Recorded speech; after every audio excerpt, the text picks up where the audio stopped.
As a person who loves dancing, TikTok is a platform where I can be creative and express God's gift of dance. My first tip is that you have to be aware of your time spent on TikTok. I realized that the app has an interface that doesn't show the time on your phone, so I make sure to exit the app and keep track of my time.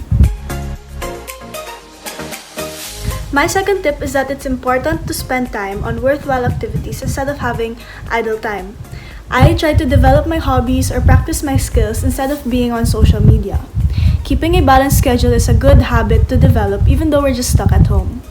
But this doesn't mean that TikTok is bad. TikTok is a platform to channel your inner creativity. But we still have to know when to stop. Too much of anything is still bad for us. Especially during this season, we have so much time in our hands. It's the best time to use it wisely. Here's a verse that motivates me to keep doing things for the glory of God. It says in Hebrews 12 verse 11, "No discipline seems pleasant at the time, but painful.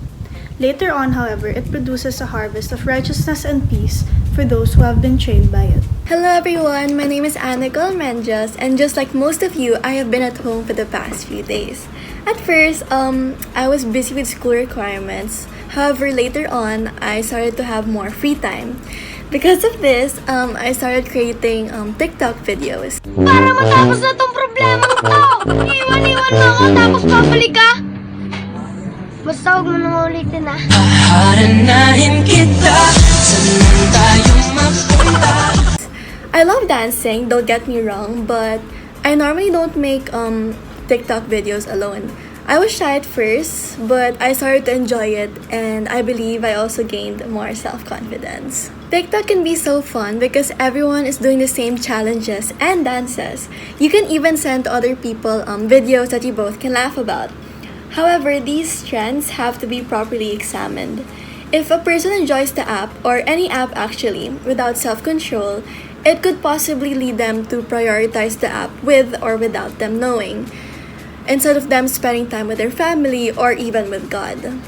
Without precautions, it can also lead people to do or share content that is not for all ages and most importantly, pleasing to God's eyes.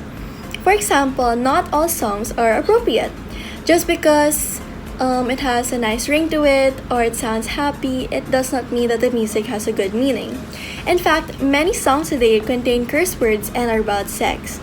In other words, just because everyone is doing it, it does not mean it's correct and again, pleasing to God's eyes. Specifically in the Bible, it says in 1 Corinthians 10:31, "So whether you eat or drink or whatever you do it all for the glory of God." In relation to TikTok, one of the most used apps nowadays, we have to keep in mind that whatever trends we share, learn, or post should honor God. We should not be misleading people but setting a good example. With this, I hope both you and I can continue to bring others closer to Christ by being mindful of our actions. Thank you for watching, and of course, don't forget to press the like button, subscribe to the channel, and turn that notification bell on to stay updated.